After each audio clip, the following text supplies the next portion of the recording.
Salam dostlar, bugünkü dərsimiz bizim OB bloklardan olacaq. Bundan əvvəlki dərslərdə biz artıq danışmışdıq ki, OB blokları bizdə deməli əməliyyat sistemi ilə bizim yazdığımız proqram arasında interfeysdir. Yəni bu nə deməkdir? Bu o deməkdir ki, biz əsasən proqramı ya ladderdə, ya FP bloklarda, ya funksiyonlarda qururuq və əməliyyat sistemin bizim deməli inputları, outputları ya yazılmış proqramı OB bloklardan oxuyur və OB blokları bizim yazılmış proqramı çağırır. OB bloklar bir neçə hissədən ibarətdir. Baxmaq istəsəz onlara PLC, Module Information və burada Performance Data var, ora girirsiniz və burada OB bloklardan oxuya bilərsiniz. Görsəz ki, çoxsu blokların çoxsu time of interrupts'dır. Bir də bizdə sistem funksiyalarını çağırdığı bloklar var. Vaxt aşırı işləyən bloklar var. Bir də hansısa counterla, yəni hesablayır, sayı hesablayır. Yenə də vaxt bloklardır. Bir də startup bloklar var. Dostlar, bunlar məsəl üçün siz OB 100-dən başlayır, səhv etmirəmsə, bəli, warm restart, hot restart, cold restart. Bunlar məsəl üçün siz proqrama start verəndə həmən bloklar işləyir. Orada da vaxtı qoya bilərsiniz. Hər bir dəqiqədən bir işləsin, məsəl üçün 2 dəqiqədən bir işləsin. Bir də ayrıca error blokları var. Orada kommunikasiya kəsiləndədir, hər hansı bir modu işləməyəndə o blokları çağırır. Yaxud da elə bloklar var ki, hansı ki sizdə məsəl üçün load memory yadınızdadırsa, bir də work memory. Load memory-də siz hansısa bir dəyişiklik yaradınız. Sizdə PLC dayanmasın deyənə, çünki PLC də onu çek eləyir. Dayanmasın, siz OB səhv etməmsə 120 blokuydu. Onu atırız PLC artıq o interrup'ı, yəni hansısa bir eventdə baş verdi, hansısa hadisə baş verdi. PLC mütləq dayanmalıdır. Dayanmasın deyəndə, dayanmamaq üçün siz OB 120 səhv etməmsə o bloku çağırırsınız və o blok sizin bu eventi, sizin bu yaranmış problemi öz üzərinə götürür və hansısa bir əməliyyat edir. Dediyim kimi dostlar, əsas bizdə OB1 blokudur. Bu blok istənilən halda çağırılır. Yəni əməliyyat sistemi axırıncı əməliyyatı bitirəndən sonra bu OB bloku çağırılır və ondan sonra bu OB bloku sizin qoyduğunuz başqa bloklarda, məsəl üçün OB30 yaza bilərsiniz, OB20 yaza bilərsiniz, ona prioritet verirsiniz və bu prioritetə uyğun olaraq OB bloku haradasa dayanır, həmən blok yerinə yetirir və o blokun içində yazılmış funksiyalar yaxud da FB bloklar çağırılır və ondan sonra yenidən qayıdır idarə etmə OB1 blokuna.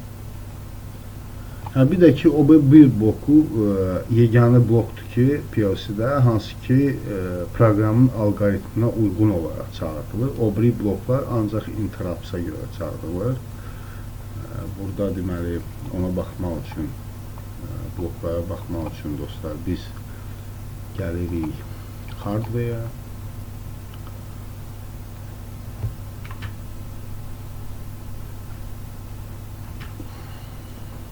Və burada object properties'e girəndə time of interrupts, time of the interrupts onlara baxa bilərsiniz. Məsəl üçün bizdə burada qoyulub ki, vaxtla çağırılsın.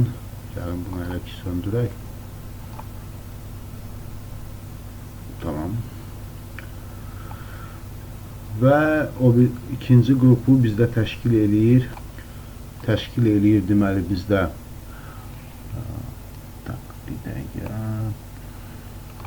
dostlar, burada interrupts bölməsindədir. Hardware interrupts, bu, yəni bir yax dediyim kimi, hansısa modulda dəyişiklik olsa, məsələn, kommunikasiya qırılsa, siz həmən bloklara çağıra bilərsiniz və bizdə sistem funksiyalarını çağırdığı bloklar var. Onlar da, məsəl üçün, local stack ilə işləyən funksiyalardır, yaxud da ayrıca siz, məsəl üçün, vaxt təyin eləmişsiniz, qoymuşsunuz 26-cı ilin, məsəl üçün, iyun ayında siz istəyirsiniz, hər hansı bir əməliyyat baş versin, orada sistem bloklardan istifadə edə bilərsiniz. Bir də dostlar, məsəl üçün, bloklar bir-birini çağıranda, hər hansı bir blokun içində sizdə, məsəl üçün, funksiya varsa, yəni function varsa, ya function blok varsa və onun içində hər hansı bir dəyər varsa, bizim bloklar onu saxlamaq üçün, yaddaşda saxlamaq üçün istifadə edir local data stackdən. Ona baxmaq üçün help-a vurasınız. Bu hər bir studiyada işləməlidir. Semantik menecerdən gedir. Məsələn, local data stack. Display və burada görürsünüz ki, hər bloka öz lokal steki var. Hər blokun öz lokal steki var. Və bu nə deməkdir? Bu o deməkdir ki, bizdə hər bir OB blok üçün ayrıca 32 kilobayt yaddaş ayrılıb və məsəl üçün biz də götürürük OB1 bloku çağırdı bu funksiyanı. Bu funksiyada hansısa bir dəyərlər var və yenidən qaydanda bu bunu email eləyəcək. Atır bunu lokal stekə və FB1 blokunu çağırır, orada əməliyyatları bitirəndən sonra təzədən qayıdır FC1-ə və FC1 təzədən bu lokal dataları götürür və OB bloka ötürür. Eyni cür ikinci blok çağırırsa, məsəl üçün OB20 çağırırsa burada eyni cür əməliyyatlar baş verir və bir də burada görürsünüz ki, prioritetlər var və bunlarda blokların çağırılmasında istifadə olunur. Əməliyyat sistemi, OB1 bloku, hansı blokun prioriteti daha çoxdur, birinci onu çağırır, yaxud da ortada saxlayır əməliyyatı və keçirir növbəti bloka. Dostlar, gəlin belə bir OB10 blokunu işlətməyə çalışaq, baxaq görək simulyatorda işləyəcək bu yoxsa yox. İlk öncə gəlin belə eləyək. Gəlin girək symbol table-na və burada bir, məsəl üçün lamp yazaq. Buna verək nə? Q4.6 məsəl üçün. 4.6. Reform others of data type. Bu bir blokun diye istifadə edirsən, bir dəqiqə. Q4.6. Tamam. Q4.6-nı götürdük və save eləyək. Bağlayaq bunu və bir dənə deməli biz neyinəyək? Burada OB10 blokunu yaradaq. Insert organization block 10 və adını qoyaq. Məsəl üçün lamp test. Ok. Lamp is already assigned to the do you want to overwrite? Yes yazaq bunu. OB lamp. Tamam. Bizdə yoxdur ki başqa blok.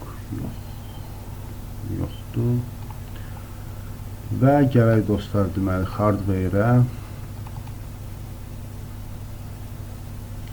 və burada OB10 blokun aktivasiya eləyək. Time day interrupts seçək deməli every minute ok düyməsini basırıq, kompilasiya eləyirik. Tak, object properties bir dənə də yoxlayım. Bəli, aktivdir. Gəlin simulyatora çağıraq. Yox, səhv çağırdım. Bağlayaq.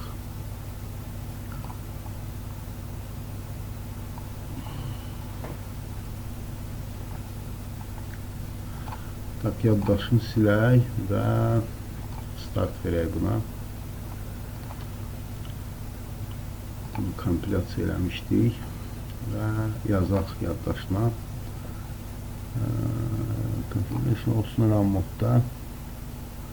Download sistem. Tak, download automation olsun.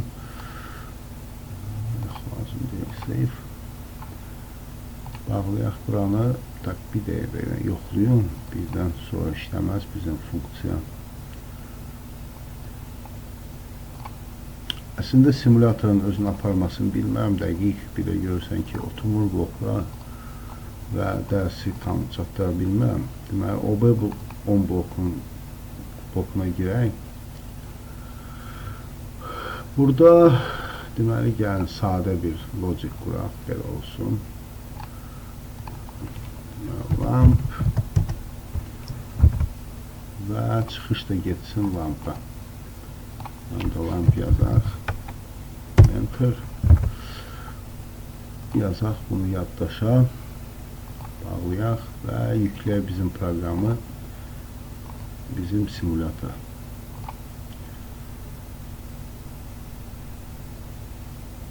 Do you want to model complete? Yes. Tamam, bizim proqram artıq işlədi, simulyator işlədi. Açaq və baxaq görək bizim lampa aktivasiya olacaq, yoxsa yox. Tak, gözləyək biraz dostlar, baxaq görək nə baş verir.